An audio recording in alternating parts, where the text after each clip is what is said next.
오늘 읽은 이제 내용은 하나님이 이스라엘만 구원하실까? 아니라는 내용이에요. 모든 열방을 하나님은 구원하기를 원하십니다. 이게 이제 바울이 이방인들에게 복음을 전하게 된 이유라고도 볼 수 있겠죠. 그럼 먼저 순서를 우리가 본다면은 이제 이스라엘이 먼저입니다. 택한 백성이죠. 아브라함의 후손. 근데 이스라엘 백성들은 이걸 오해한 거예요. 우리만 택함 받았다. 이게 이제 그들이 가지고 있는. 그 이방인들은 어떻게 생각해요? 구원받지 못하는 자로 여기니까 자기들만. 그 예수님이 오셔서 십자가에 돌아가신 것이 온 열방, 열방은 모든 민족, 국민 이렇게 이야기합니다. 그래서 오늘 바울이 이 이야기를 하는 이유가 뭘까요? 이제 내일 이어서 보면은 땅 끝까지 복음을 전하는 이방인의 사도로 내가 하나님의 부름을 받았다. 첫 번째는 유대인이고 또한 헬라인이요. 이런 게 나오죠. 성경에 보니까. 그러니까 관점이 뭐냐 하면 사도 바울은 열방입니다. 근데 그걸 위해서 먼저 택함 받은 이스라엘이 하나님의 도구로 쓰임 받는 것이죠. 이걸 이제 바울이 특별히 이제 로마 교회에는 누굴 통해서 이루어졌느냐 하면 유대인 기독교인들을 통해서 로마 교회가 세워집니다. 사도행전 2장에 보면은 그들이 절기를 지키기 위해서 예루살렘 왔다가 복음을 듣고 그들이 돌아가서 이제 복음의 씨앗이 떨어졌고 거기 이제 지역이 로마니까 이방인 로마인들이 예수 믿고 로마 교회는 유대인들만 모인 곳이 아니고 이방인과 함께 모여 있으니까 문제가 생기잖아요. 너 율법 지켜 할례 받아 자꾸 이런 일이 일어나니까 그래서 가기 전에 그 이방 로마 교회에 보낸 편지가 로마서란 말이에요. 이게 바울의 관점은 지금 어디예요? 땅 끝이에요. 이방 나라까지. 이게 복음이라는 거예요. 하나님께서 구약에서부터 계획을 세웠다. 그래서 오늘도 인용 나옵니다. 시편의 인용이 나오고 이사야의 인용이 나와가지고 이 복음은 모든 열방을 향해서 이미 구약에 예언한 대로 증거돼야 된다. 이걸 이제 말하고 있습니다. 제가 광야라는 거 이야기했죠. 이스라엘 더 나아가서 모든 열방. 이게 이제 오늘 나오는 내용입니다. 그래서 7절을 보면은 그러므로 그리스도께서 우리를 받아, 이 받아라는 말은 영접 이런 뜻입니다. 그리스도께서 우리를 받아, 이게 무슨 말일까요? 우리가 예수를 믿음으로 하나님의 자녀가 될 수 있도록 그리스도는 누구든지 뭐요? 믿는 자를 받아들인 거죠. 누구든지 받아들였습니다. 그래서 하나님께 영광을 돌리게 하셨다. 오늘로 말하면 우리가 다 다르게 살아왔잖아요. 형편과 사정도 다르고 또 내가 살아온 그 길들이 다 다릅니다. 10명 만나면 10명 다 달라요. 또 우리가 생각한 것처럼 다 그냥 뭐 평탄하게 살아온 게 아니고 다 굴곡이 있어요. 그 삶을 이렇게 열어보면은 다 상황이 있고 어려움이 다 있어요.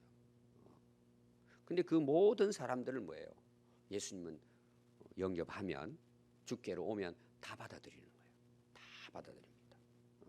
그게 이제 뭐예요? 한 사람이 회개하고 돌아오면 하나님이 기뻐하신다. 누구든지 예수님 안에 들어오는 자 다 받아주는 거예요. 다.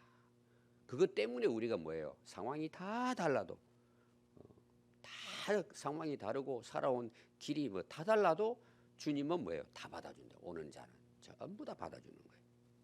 오늘 말하면은 누구든지 예수 믿으면 뭐예요? 죄를 용서하고 구원받는 거예요. 하나님 백성 삼아주는 거예요. 누구든지 예수님 안에서는. 그럼 문제가 뭘까? 교회 안에서 또 세상에 보십시오. 잘난 사람이 너무 많아요. 가졌다고 배웠다고 힘 있다고 함부로 하잖아요. 함부로 하잖아요. 그래서 그 다음 한번 보십시오. 바울이 이야기하고자 하는 이제 이유가 하나님께 그렇게 해서 우리가 영광을 돌리게 됐다. 자, 이게 다 포함되어 있습니다. 성경 전체에. 우리가 예수님께 돌아오는 것이 뭐예요?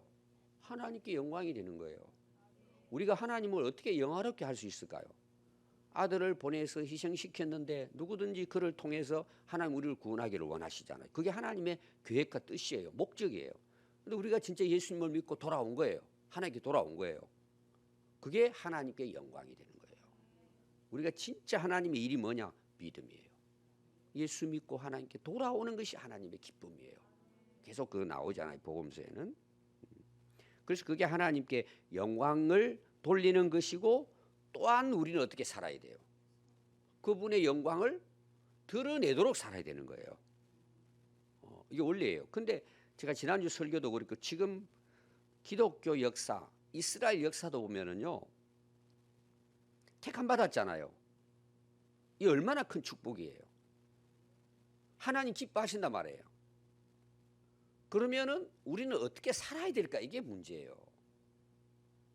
하나님의 영광을 위해 살아야죠. 근데 이게 빠져버리는 거야. 여러분 이건 복음이 아니에요. 그냥 예수 믿고 내 마음대로 살다가 복 받고 살다가 천국 가면 된다. 여러분 가능할까 이게? 아니란 말이에요. 그렇게 하나님이 우리를 받아주셨다. 그리스도 안에서 예수님도 우리를 받아주시고 우리를 위해 십자가에 돌아가심으로 우리가 사함받고 하나님 백성이 됐으면 하나님 얼마나 기뻐해요. 다시 말하면 한 가정에 자녀가 태어났어요. 그 경사잖아요. 기쁨이잖아요. 그럼 그 애가 여러분들 태어난 걸로 기쁨으로 끝납니까? 그 애가 자라면서 어때요? 분명히 기쁨이 되는 거예요. 엄마 아빠도 알게 되고 함께 살아가고 그 영광을 위해 살아간단 말이에요. 그게 우리가 살아야 할 인간을 하나님이 창조하신 그게 목적이에요. 많은 분들이 고민을 하잖아요. 상담도 하고 어떻게 살아야 돼요? 여러분 어떻게 살면 돼요? 여러분 답은 다 정해져 있습니다. 근데 그렇게 안 살려고 하는 거죠. 하나님 영광 위해 살면 되는 거예요. 근데 우리는 항상 어디에 꽂혀 있는 줄 아세요? 여러분 오늘 한 절이 출발점인데 굉장히 중요한 구절이에요. 바울이 하는 이야기. 인생에 답이 있어요, 없어요? 어떤 분 여기 카톡 같은 게 있으니까 그 글을 올려놨다. 어떤 분은 주님은 나의 소망, 주님밖에 없습니다. 또 이번에 우리 교회 앱에 그 까는 거 나와 있잖아요. 저도 깔았습니다. 어떤 분은 지금은 지었더라고 보니까요. 어느 집사님의 남편이에요. 인생은 답이 없다. 딱 그걸 다 써놨더라고. 요새 없었더라고. 은혜를 받았는지 하여튼. 여러분 답이 있어요, 없어요? 예수 믿는 게 답이에요. 그리고 그분의 영광을 위해 사는 게 답이에요. 근데 우리는 자꾸 어디 빠지는 줄 아세요, 여러분? 문제에 빠져요. 하나님 왜 이러십니까? 이게 여러분 영적으로 그걸 봐야 돼요. 그리고 또 이런 경우도 있습니다. 학생들 공부하는 게 얼마나 힘들어요. 진짜 인생 왜 이렇게 힘드냐? 왜 살아야 돼 그래요? 이런 공부하기 위해 사는 게 아니에요. 하나님의 영광을 위해 사는 거예요. 그럼 어떻게 살아야 돼요? 그 답이 나와 있어요. 주님 위해 사는 거예요. 그걸 위해서 학생이니까 공부 열심히 해야죠. 안 믿는 사람이 1시간 공부하면 나는 5시간 해야죠. 왜? 내 성공이 아니에요. 하나님의 영광을 위해서 그렇게 하는 거예요. 똑같은 원리. 여러분 이 하나만 딱 깨달으면요. 인생은 답이 있어요.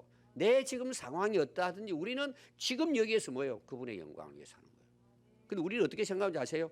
문제 해결하고 내가 잘되고 나중에 여유 뭐 어떤 내 위치가 어떻게 되면 그때 하나님의 영광을 위해 산대. 다 가짜예요, 여러분. 자기 믿음이에요. 여러분 어제도 설교에 나왔고 바울이 복음 전하다가 영광을 위해 복음 전하다가 감옥 갇혔어요. 끝났다 그러고 원망하고 불평합니까? 거기서 찬송해요, 안 해요? 기도해요, 안 해요? 요셉도 어떻게 해요? 오늘 있는 자리에서 우리 살아가는 답은 하나님께 영광이에요. 날 구원하셨잖아요. 하나님 자녀로.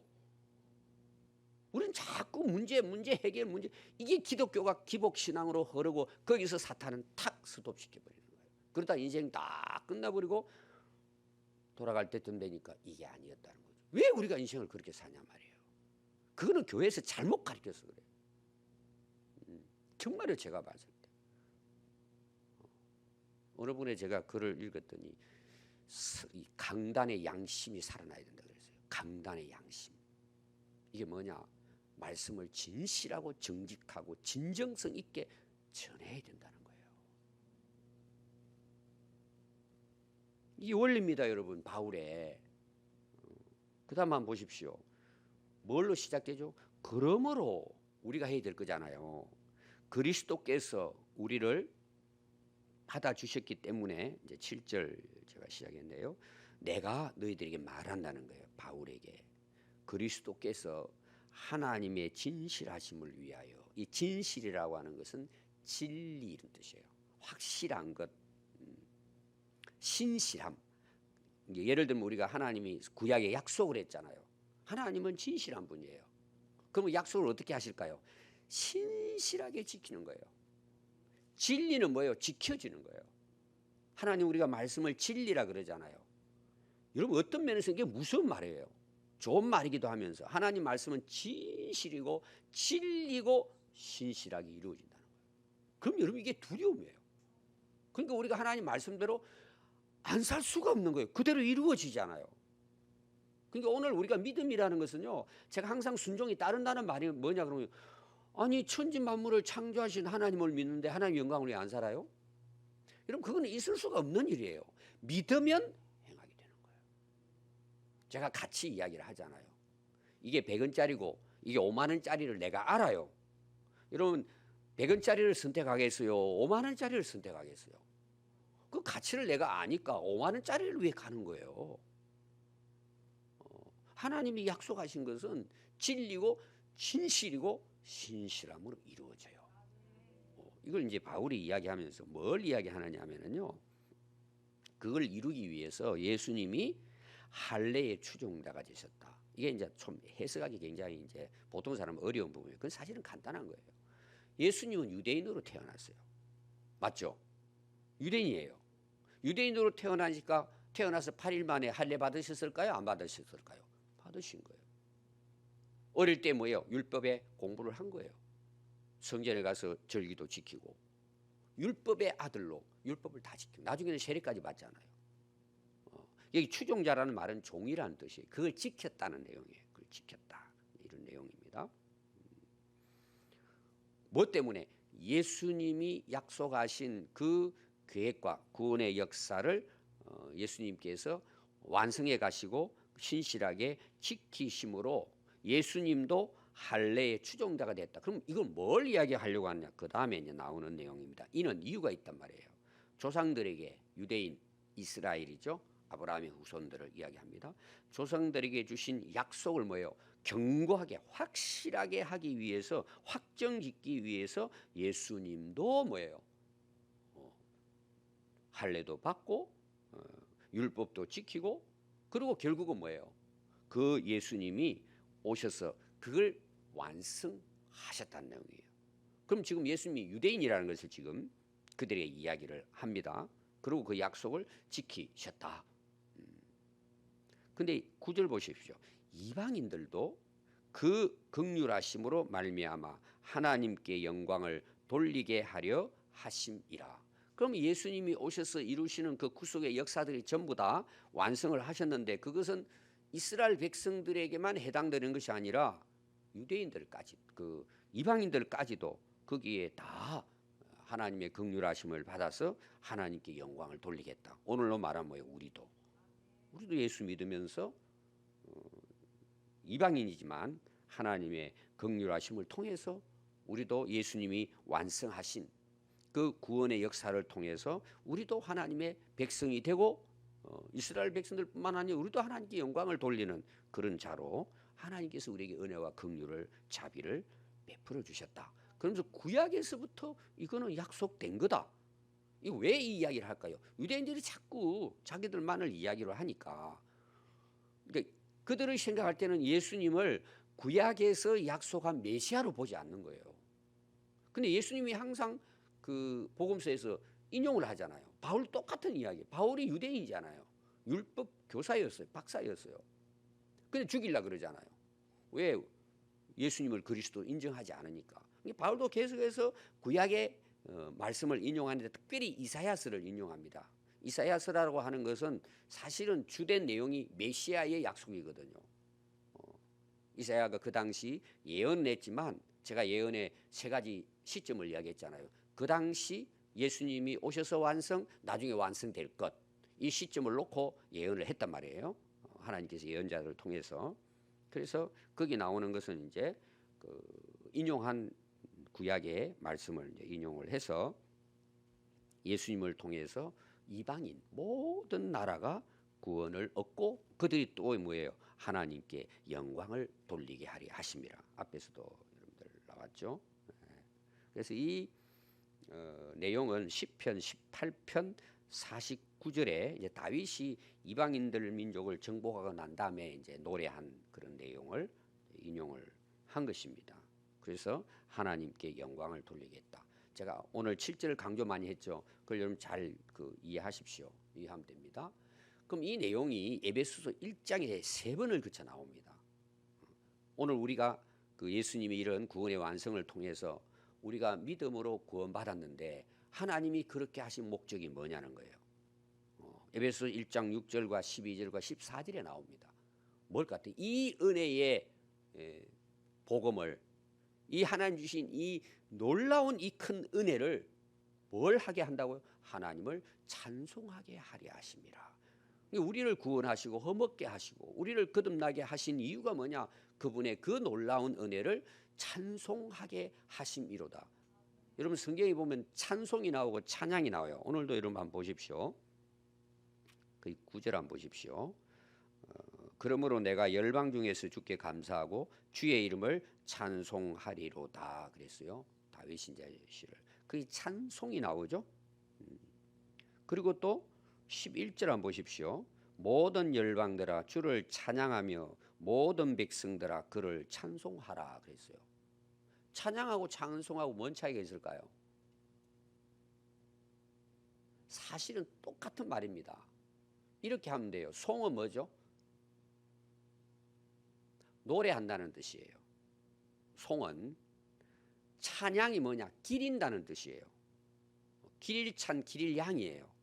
그분을 높여드린다. 그분을 높여드린다 이런 거예요.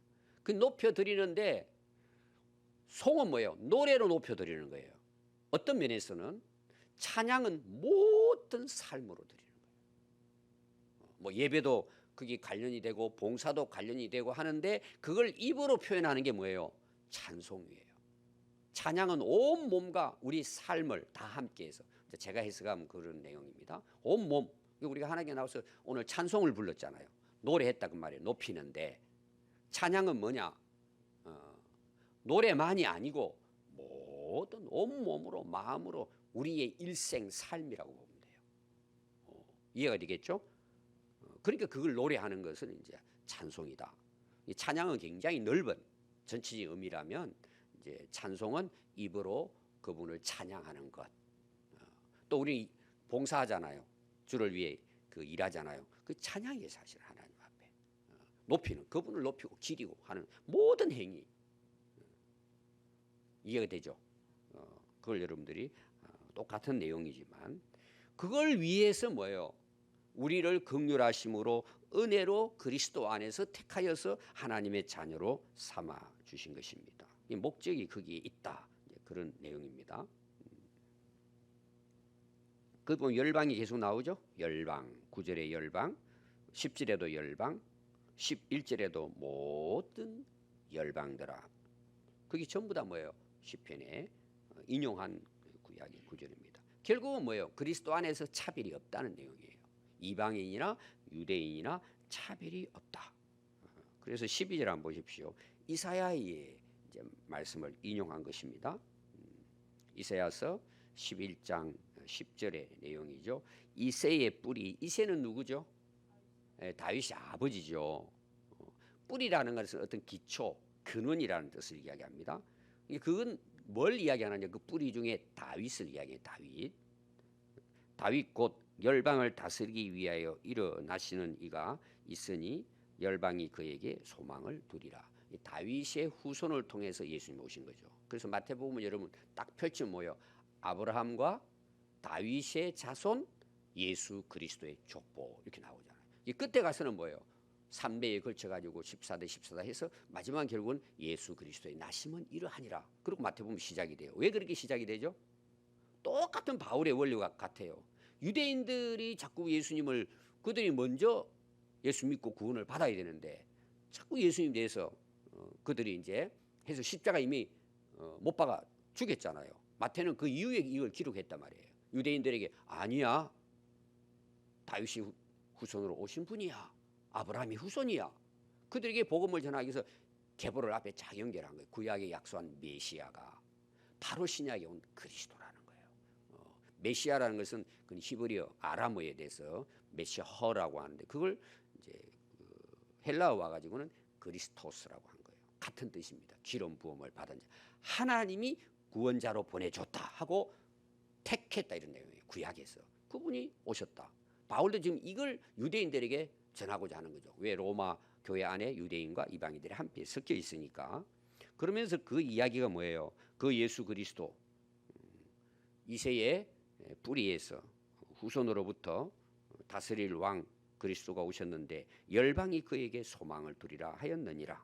소망의 하나님이 모든 기쁨과 평강을 믿음 안에서 너희에게 충만하게 하사 성령의 능력으로 소망이 넘치게 하기를 원하노라. 자, 이 이야기 뭐죠? 우리의 소망이 어디 있을까라는 거예요. 그 예수님 안에 있는 거예요. 우리가 이 세상에 그 미래의 소망을 가지고 꿈을 가지고 앞으로의 계획을 가지고 살잖아요. 그래서 이제 아까도 똑같은 이야기했습니다. 뭐 인생이 뭐냐? 하나님께 영광 돌리는 거예요. 믿고 돌아와서 하나님 자녀로 사는 거예요. 근데 자꾸 우리는 그 행편이 어떻고 이거 하잖아요. 이런 원리가 있습니다. 오늘 제 두 가지 결론을 여러분 내릴게요. 이제 그 많은 분들이 특히 이제 젊은이들이 인생에 대한 고민을 많이 하잖아요. 인생이 뭐냐? 나는 꿈도 없고 비전도 없고 어떻게 살아야 될지 모르겠다. 되게 이제 그럴 때는 뭐예요? 막막한 거죠. 너무 가정 형편이 힘들고 생활이 어렵고 할 일도 없고 이런 이제 고민을 하잖아요. 되게 일반적으로. 여러분 답은 간단합니다. 지금 내가 어디 있든지 오늘 나는 뭘 위해 살아야죠? 하나님의 영광을 위해 살아야 되는 거예요. 좀 쉽게 제가 표현할까요? 하겠습니다. 할 일도 없고 막막해요. 그 뭐 일어나도 내가 갈 데도 없고 오라는 데도 없고 할 일도 없고 뭐 꿈도 없어요. 내 인생이 뭐냐 그러고 참 인생이 허무하다. 그 우울증에 빠지기도 하고 그러잖아요. 새벽기도 나오세요. 기도하세요 그냥. 그게 할 일이에요 오늘. 아무것도 할 일 없다고? 찬양하세요. 성경 읽으세요. 기도하세요. 가서 전도하세요. 아니 없다니. 저는 그걸 그렇게 살아왔단 말이에요 제가. 그럼 뭘 위해 살겠다는 거예요 도대체가. 그럼 그 사람들이 해가지고 성공했어요. 돈 많이 벌어 잘 나가요. 그럼 그게 인생이라고 보는 거예요. 천만의 말씀이에요. 착각하는 거예요 다. 그렇게 삽니까 우리가? 안 하잖아요. 원망하고 불평하고 뭘 해야 되냐. 뭘 하더니 하나님께 영광 돌리면 살면 되지. 뭐 제가 다 하나 설명할 수 있고 또 하나가 뭐냐. 여러분 우리가 미래가 없어요? 우리에게 소망이 없다고요? 하나님이 우리의 소망이세요. 다 예비하시고 인도하시는 분이에요. 하늘나라까지 준비했어요. 예수님은 너 있을 곳 예비하기 위해 가신다고 다시 오신대요. 너 데리고 가겠다고. 아니 소망이 없다고요? 왜 소망이 없다고 이야기한 줄 아세요? 다 똑같아요 원리가. 세상 소망을 보기 때문에 없다고 좌절하는 거예요. 저는 제가 여러분들에게 자랑하고 이런 하기 위해서 말을 하는 게 아니고 이게 사실이기 때문에 이야기하는 거예요. 저는 뭐 진짜 아무것도 앞이 막혀도 저는 찬양하고 감사했어요. 하늘나라 있잖아요. 아이 목사님 지금 먹고 살기도 힘든데 먹고 살기 힘들다니. 우리는 소망이 있는데. 여러분 기죽을 필요 하나도 없어 세상에 나가서. 근데 그 하늘나라 천국이 우리의 소망인데 지금 여러분 신학이 얼마나 잘못돼 가는 게 아세요? 지금요 새로운 신학들이 나오는데 심각합니다. 천국이 없대요. 지옥은 더 없어버리고 나중에는 하나님도 없대요. 성경도 전부 다 짜 맞추고 그래 그때 당시. 그 사람들은 그거 믿어요. 저는 하나님 살아계시고 성경은 진리고 저는 천국 지옥 있다고 믿는 사람이에요. 저는 행복하고 기뻐요. 평안해요. 저는 소망이 있어요. 여러분 그렇게 사는 게 좋겠어요? 성경 말씀을 줬는데도 이건 아니래 다 아니래. 그럼 그 사람 뭐에 살아요 여러분? 짐승처럼 살다 가는 거예요. 신학자들 중에 그런 사람도 있고 이상한 목사도 그렇게 이야기하는 사람이 있어요. 제가 다 보고 지금 이야기하는 내용이에요. 제가 입장에서는 그 사람들은 우리를 어리석다고 봐요. 좀 모자라가지고 그걸 다 믿는데. 정말 10명의 정탐꾼에 보고하고 2명의 정탐꾼에 보고가 있어요. 여러분 뭘 믿으면 좋겠어요? 저는 2사람의 믿음의 보고를 믿어요. 그러면 소망이 있는 거예요. 가나안 땅 약속되어 있구나. 올라가자는 거지. 여러분 그렇게 살고 싶어요. 10명에 안 된다는 사람 이야기 듣고 죽었다 인생 끝나서 뭐 하늘나라가 어디 있어 살다 가는 거지. 그렇게 살고 싶어요. 여러분 살아보세요. 결론이 뭔지 알아서 오늘 결론이 나와요. 이게 축복을 하는 거예요. 축복 기도예요. 소망의 하나님이 모든 기쁨이 있대요. 그 안에 즐거움이 있대. 인생에 평강이 있대요. 믿음 안에서 너희에게 이게 충만하기를 원한다는 거예요. 제가 결론을 내리면 이거예요. 하나님을 찬양하고 영광 돌리는 게 내가 사는 것이고 하늘의 소망을 두고 살아가는 것이 우리 인생이다. 그럼 그 인생은 뭐냐? 기쁨과 평강으로 충만하대요. 성령 안에서. 여러분 이게 행복 아닙니까? 믿는 사람들. 이게 신앙생활 하는 우리가 삶 아니에요? 왜 엉뚱한 말을 우리가 듣고 세상에 빠져가지고 그 세상의 현상만 바라보고 우리가 아이고 인생은 답이 없다 소망이 없다. 왜 이런 헛된 소리를 하고 사냐 말이에요. 지금 살아도 우리가 하나님을 얼마든지 기뻐하고 하나님을 찬양하고 영광 돌릴 수 있는데 이거는 사단에게 완전히 그냥 다 빼앗겨 버리고 원망하고 불평하고 여러분 그렇게 살면 인생이 어떻게 돼요? 소망 없어요. 여러분 그렇게 살다 가는 거예요. 오늘 2가지 인생은 뭐예요? 하나님께 영광 돌리는 거예요. 크고 작고 상관없어요. 여러분 작은 것도 괜찮아. 나는 그렇게 사는 거예요. 또 하나는 뭐예요? 우리는 영원한 소망이 있어요. 얼마나 기쁘고 즐거워요. 그럼 그렇게 살아가는 것이 우리 신앙생활이에요. 절대 세상 사람들의 방식으로 살면 안 돼요. 여러분. 그건 하나님 없는 세상이에요. 우리 그리스도 안에서 믿음으로 이렇게 살아갈 수 있기를 바랍니다. 기도하겠습니다.